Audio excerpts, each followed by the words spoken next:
ये क्या माँ, आज आपने फिर से पानी वाली दाल और रोटी बनाई है। रोज रोज ये गरीबों वाला खाना खाकर हम परेशान हो चुके हैं।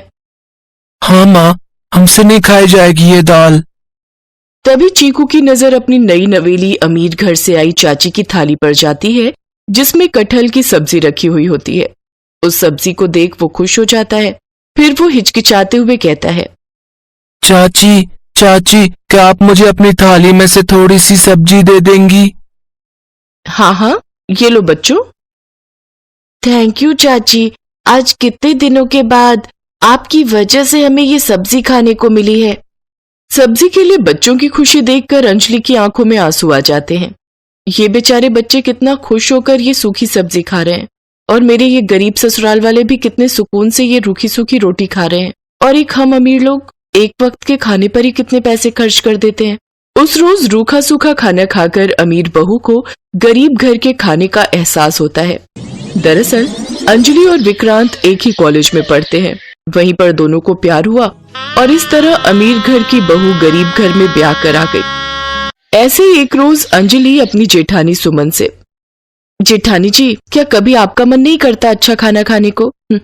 अच्छा खाना और पहनना किसे पसंद नहीं है अंजलि, लेकिन हम गरीबों के नसीब में तो ये होता ही नहीं।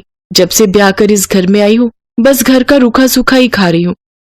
किस्मत में हुआ तो हमारा ये गरीब परिवार भी कभी अच्छा खाना खा लेगा। अपनी जेठानी के मन में दबी अधूरी ख्वाहिश को देख अंजलि की आंखें भर आती हैं।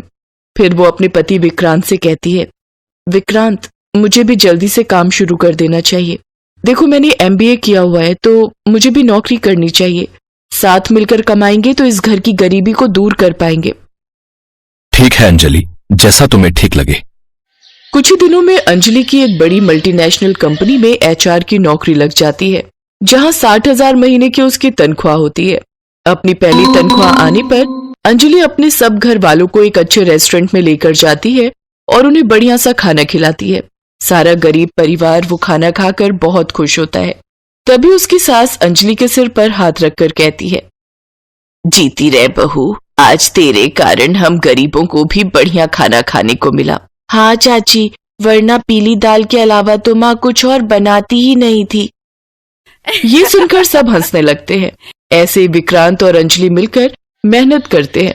फिर कुछ समय बाद वो अपने जेठ जेठानी को 2 लाख रुपए देकर कहती है, ये लीजिए जेठ जी, अब आपको मजदूरी करने की कोई जरूरत नहीं है। आप और जेठानी जी मिलकर परचून की दुकान खोल लीजिए। उन पैसों से जेठ जेठानी दुकान खोल लेते हैं, जिससे घर खर्च चल जाता है और अंजलि और विक्रांत की कमाई से वो नया बड़ा घर बना लेते हैं।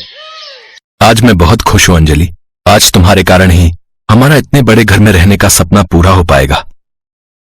हाँ अंजलि, तुम सचमुच इस घर में लक्ष्मी बनकर आई हो।